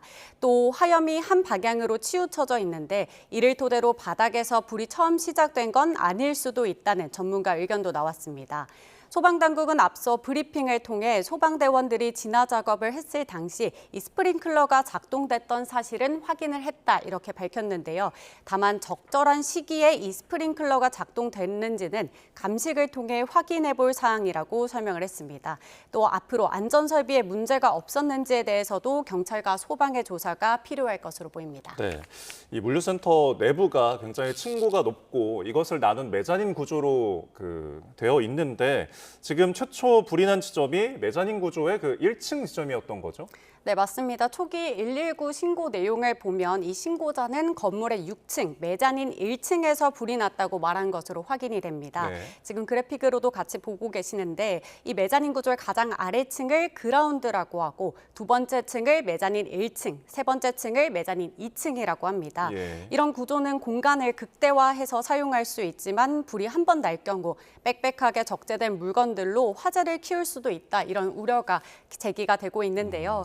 다시 YTN이 확보한 사진을 보면 이 오른쪽 아래에 철제 계단 난간으로 추정되는 노란색 구조물이 보입니다. 네. 네, 이게 그라운드, 즉 맨 아래층에서 메자닌 1층으로 올라오는 계단으로 보이는데요. 이 YTN이 입수한 이 사진을 이 경찰도 확보한 것으로 확인이 됐습니다. 경찰도 YTN과의 통화에서 당시 화재가 메자닌 1층에서 난 것으로 확인됐다고 설명을 했습니다. 다만 이곳에서도 정확히 어디서 또 왜 불이 났는지에 대해서는 소방과 경찰이 함께 조사를 벌이고 있습니다. 네, 이 물류센터 화재는 어제 저녁에 이제 완전히 꺼진 거잖아요. 그럼 지금 상황은 어떻습니까?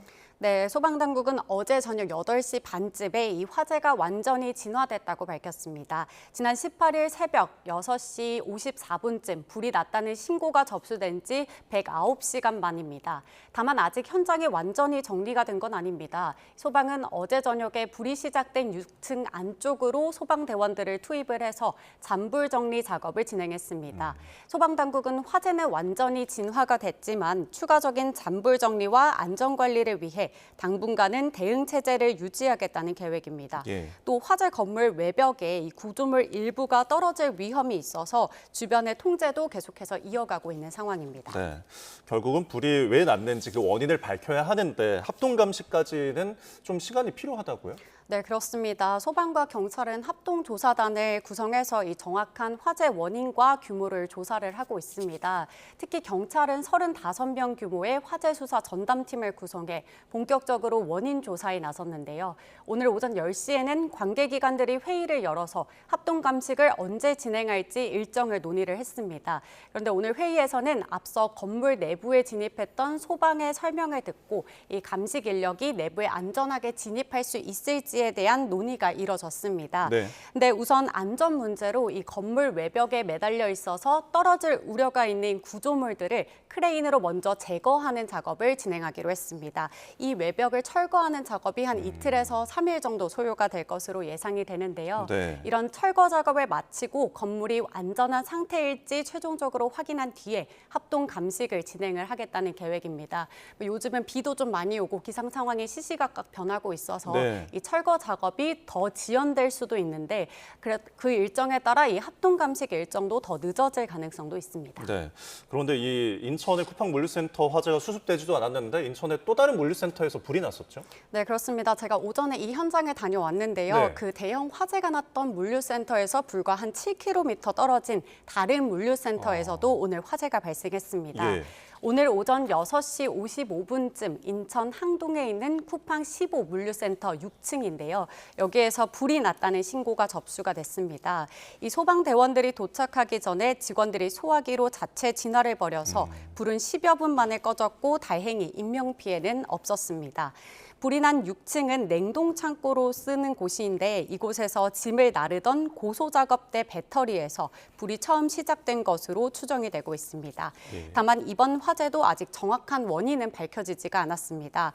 소방은 배터리에서 연기가 피어올랐다는 목격자들의 진술을 토대로 정확한 화재 원인을 조사를 하고 있습니다. 이런 좀 물류센터가 내부가 좀 미로처럼 복잡하고 또 적재물이 빽빽하게 쌓여 있어서 한번 불이 나면 대형 화재로 번지기가 쉬운데요. 그런 만큼 이 화재 초기에 좀 빠르게 대응할 수 있는 안전 대책이 좀 필요해 보이는 상황입니다. 네, 경각심을 좀 가지고 관리를 해야 될 것 같습니다. 지금까지 윤혜리 기자와 함께했습니다. 고맙습니다.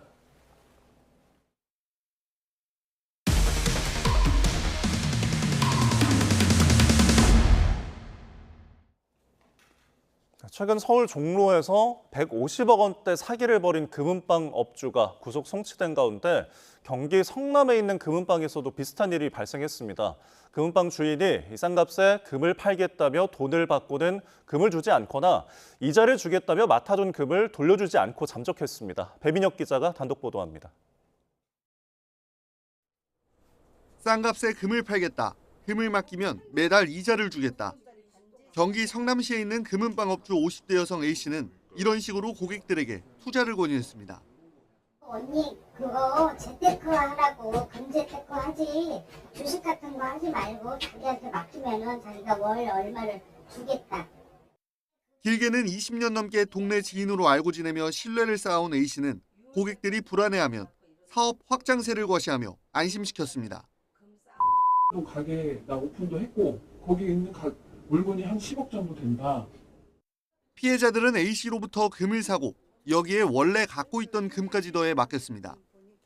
일부 피해자들은 한동안 이자를 받기도 했는데 한 달쯤 전부터 이자가 안 들어오더니 맡겼던 금도 돌려받을 수 없었습니다. A씨가 고객들의 금과 돈을 갖고 갑자기 잠적한 겁니다. 뒤늦게 사기를 의심한 고객들이 수소문한 결과 피해자가 한둘이 아니었습니다. 돈을 지불하고도 금을 받지 못한 경우도 있었습니다. 이렇게 금은방 앞에는 금거래로 인해 피해를 본 사람들은 연락을 달라는 안내문이 붙어 있습니다. A씨를 믿고 노후 자금부터 수년 동안 일하며 모은 돈, 자녀 결혼식 때 쓰려고 준비해둔 돈까지 끌어다 맡긴 피해자들은 고통을 호소합니다. 하루 3-4시간 자면서 잠 못 자면서 이렇게 풍풍히 모은 돈이고 애들 돌반지도 있고 아빠 반지도 있고 이루 말할 수 없죠. 잠도 못 자요. 지금 잠도 못 자. 경찰에 지금까지 접수된 고소장만 10여 건, 피해 금액은 8억 원이 넘는 것으로 집계됐습니다. 피해자들은 아직 경찰에 신고하지 않은 사람도 많다며 전체 피해 규모는 금 7천 돈, 현 시세로 50억 원이 넘을 거라고 주장합니다. 앞서 서울 종로에서도 비슷한 방식으로 150억 원대 사기 행각을 벌인 금은방 업주가 검거된 가운데 이번 사건을 맡은 경찰은 신속하게 피해자 조사를 진행한다는 방침입니다. YTN 배민혁입니다. 대전경찰청은 다른 사람의 운전면허증을 도용한 뒤 상습적으로 무면허 운전을 한 혐의로 30대 남성 A씨를 구속 상태로 검찰에 넘겼습니다. A씨는 지난해 말부터 올해 3월까지 대전과 구미 일대에서 1,700여 차례에 걸쳐 무면허 상태로 오토바이 운전을 한 혐의를 받고 있습니다. 경찰은 배달업체 등을 수소문해 피의자가 경북 구미에 있는 지인의 집에 있다는 사실을 확인하고 배달원인 척 집 안으로 진입해 체포했다고 밝혔습니다. 대전 중부경찰서는 술에 취한 상태에서 흉기를 휘둘러 합석한 손님을 살해하려 한 혐의로 50대 남성 A씨를 붙잡아 조사하고 있다고 밝혔습니다. A씨는 어젯밤 9시 50분쯤 대전 대흥동의 한 주점에서 합석하게 된 30대 남성과 말다툼하던 중 흉기를 휘둘러 살해하려 한 혐의를 받고 있습니다. 피해자는 배와 가슴 등을 크게 다쳐 병원으로 옮겨졌고 중태에 빠진 것으로 알려졌습니다. 경찰은 범행 1시간 만에 가해자를 주거지 인근 도로에서 긴급 체포했고 범행 동기 등을 조사한 뒤 구속영장을 신청할 예정입니다.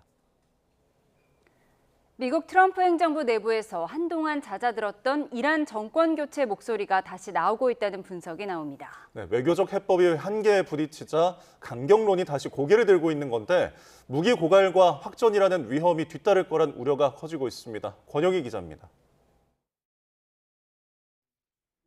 파이낸셜 타임스와 월스트리트 저널 등 주요 언론들이 일제히 백악관 내부에서 이란 정권 교체론이 다시 고개를 들고 있다고 전했습니다.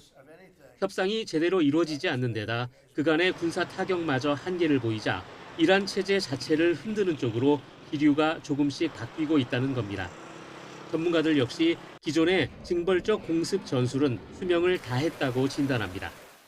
Yeah, look, I think the punitive nature of these strikes on Iran, if they were going to pull the regime to the negotiating table under better terms, I think that would have happened by now.